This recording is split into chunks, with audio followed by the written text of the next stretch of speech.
இருக்குன்னு தான் நான் ஆரம்பிப்பேன்.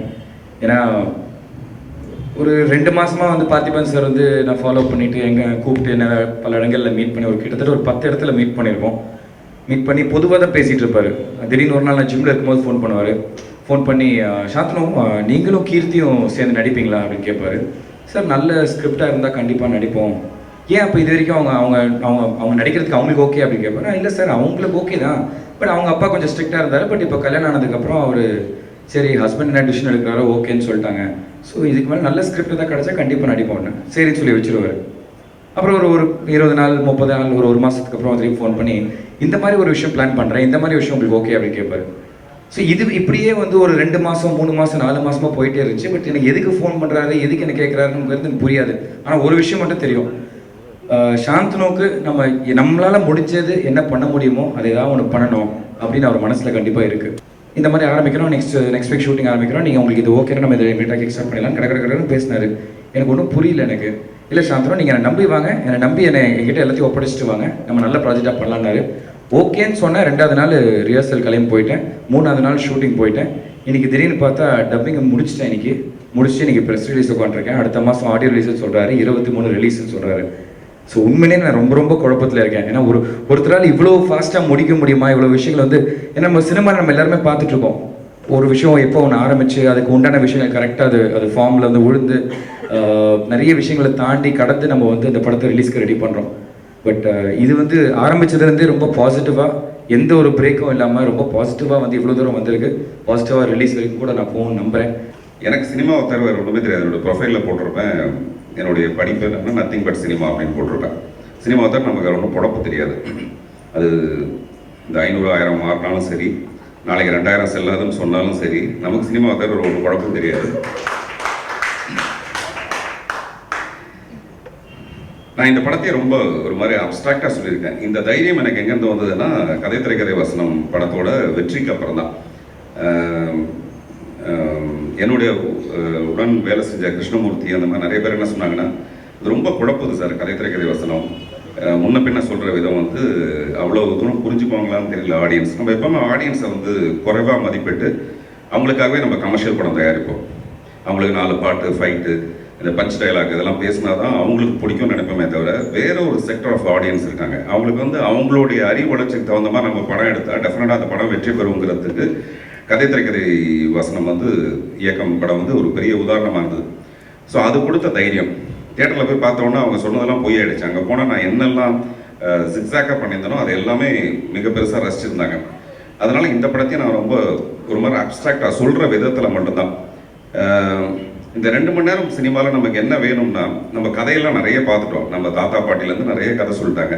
அந்த சொல்கிற விதத்தில் இருக்கிற சுவாரஸ்யம், அந்த முதல்ல நம்ம கற்றுக்கிட்டது வந்து நான் கற்றுக்கிட்டது கே பாலச்சந்தர் அவர்கள்ட்ட. அதுக்கப்புறம் நான் கற்றுக்கிட்டது வந்து கே பாக்ரேயா சார். அப்படி ஒரு க்ரௌட் ஃபண்டிங் மெத்தடில் பண்ணலாம். க்ரௌட் ஃபண்டிங்னா எனக்கு டெஃபினட்டாக ஃபினான்ஷியல்ஸ் ரெடியாக இருக்காங்க எனக்கு பணம் கொடுக்கறதுக்கு. எனக்கு பணத்தில் ஒரு பெரிய பிரச்சனையுமே கிடையாது. இது வரைக்கும் நான் யாருக்கும் 10 பைசா கடன் வச்சது கிடையாது. வீட்டெல்லாம் விற்றுட்டு கூட நான் கடனை திருப்பி கொடுத்துருக்கேனே தவிர எனக்கு அந்த மாதிரியான ஒரு கிரெடிட் மட்டும் எங்கேயுமே இருந்தது இல்லைங்கிறது என்னோட நல்ல கிரெடிட். ஸோ அதனால் ஃபினான்சஸ் ரெடியாக இருப்பாங்க. அப்புறம் நம்ம வந்து இந்த மாதிரி ஒரு விஷயம் பண்ணலாம். க்ரௌட் ஃபண்டிங்கில் சின்ன முதலீடு, அவங்களுக்கு நஷ்டம் வந்தால் சின்னதாக வரும், லாபம் வந்தால் பெருசாக வரும். அந்த மாதிரி ஏன் கலந்து பண்ணக்கூடாது, அது ஃபியூச்சருக்கு நமக்கு ரொம்ப நல்லா இருக்கும்னு சொல்லிட்டு ஒரு 50 பேர் சேரலான்னு பார்த்தா அதில் ஒரு 10 பேர் மட்டும்தான் சேர்ந்தாங்க. அதில் என்ன பிரச்சனைனா 10 லட்ச ரூபா போகிறவங்களுக்கு கூட இது என்ன கதைன்னு தெரிஞ்சுக்கணும். எனக்கு தெரிஞ்ச உலகத்தில் நல்ல கதை சொல்கிறவங்களாம் நல்ல படம் பண்ணதில்லைன்னு சமீபத்தில் ஜீவா கூட என்கிட்ட சொன்னார். நடிகர் ஜீவா கதையெல்லாம் வந்து நல்லா தான் சார் சொல்கிறாங்க, படம் பார்த்தா அந்த மாதிரி இருக்க மாட்டேங்குது. கதை சொல்கிறது இல்லை சினிமா, முதல்ல அது வந்து நிறைய பேர் புரியவே மாட்டேங்குது. அதனால் அவங்க 10 லட்ச ரூபா கொடுக்குறவங்களும் வந்து கதை என்னன்னு கேட்டால் நம்ம ரொம்ப கடுப்பாக இருக்கும். நான் போன படம் வந்து ப்ரொடியூசருக்கே கதை சொல்ல, அது என்னென்னா அது திமிரு கிடையாது, அது ஒரு சுதந்திரம்.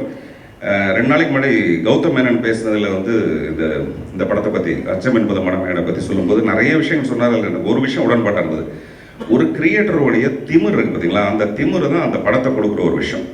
அதாவது அதுக்கு பின்னாடி நிறைய உழைப்பு தேவை. இப்போ கோடிட்டேடன் நினைப்பதுன்னா அந்த 2 மணி நேரம் இதில் வந்து ஒரு பரபரப்பான நடிகர்கள், இன்னைக்கு மார்க்கெட்டில் இருக்க மிகப்பெரிய நடிகர்கள், அவங்க வந்தாலே விசில் அடிப்பாங்க, அந்த மாதிரிலாம் இந்த படத்தில் எதுவுமே இல்லை. ஆனால் இந்த படத்தை ரொம்ப கிரிப்பாக எடுத்துகிட்டு போகிறதுக்கான ஒரு ஸ்கிரிப்ட் அந்த படத்துக்குள்ள இருக்குது. அதுக்கு பின்னாடி மிகப்பெரிய ஒரு உழைப்பு இருக்குது. இப்போ நான் இந்த இடத்துல பதிவு பண்ண இன்னொரு விஷயம் என்னென்னா, தயாரிப்பாளர்கள் சங்கத்துக்கு நான் சொல்லணும்னு நினைக்கிறேன். எந்த தயாரிப்பாளர்கள் தலைவராக வந்தாலும் சரி, இந்த பிரச்சனை மட்டும் பழைய பிரச்சனையாகவே இருந்துருக்கு. என்னென்னா பண்டிகை அன்னைக்கு மிகப்பெரிய நடிகர்களுடைய படம் வர வேண்டிய அவசியமே கிடையாது. இதை நான் ரொம்ப தொன்று சொல்லிட்டு இருக்க ஒரு விஷயம். அந்த நடிகர்கள் படம் ரிலீஸ் ஆகிறதே ஒரு பண்டிகை மாதிரி. அப்படி இருக்கும்போது பண்டிகை அன்னைக்கு பெரிய படங்கள் விஜய் படமோ அஜித் படமோ ரிலீஸ் ஆகிறதுனால இந்த சின்ன படங்களுக்கான வாய்ப்பு வந்து மிக குறையுது. அதுக்கு பதிலாக பண்டிகை நாட்களில் ஜனங்க படம் பார்க்கணுன்ற ஒரு விருப்பம் இருக்கிற அன்னைக்கு இந்த சின்ன படங்கள் வெளியாச்சுன்னா டெஃபினட்டாக அந்த படங்களுக்கு ஒரு சின்ன வாய்ப்பு இருக்கும். பெரிய நடிகர்களோட படம் என்னைக்கு வந்தாலும், அது வெள்ளிக்கிழமை வந்தாலும் சரி, இல்லை செவ்வாய்க்கிழமை வந்தாலும் சரி. இப்போ அஜித் படம்லாம் செவ்வாய்க்கிழமை தான் நான் போய் பார்ப்பேன். அதனால அந்த மாதிரி படங்களுக்கு கொடுக்குற ஒரு முக்கியத்துவத்தை சிறு படங்களுக்கு கொடுக்கணுன்றது என்னோட விருப்பம். தவறு செய்யாத மனிதனே கிடையாது. ஒவ்வொரு தவறுக்கு பின்னாடி நிறைய தவறில்லாத சரியான நிறைய காரணங்கள் சொல்றதா நம்ம. அப்படி நிறைய காரணங்கள் இங்க இந்த படத்துக்கு பின்னாடி இருக்கு.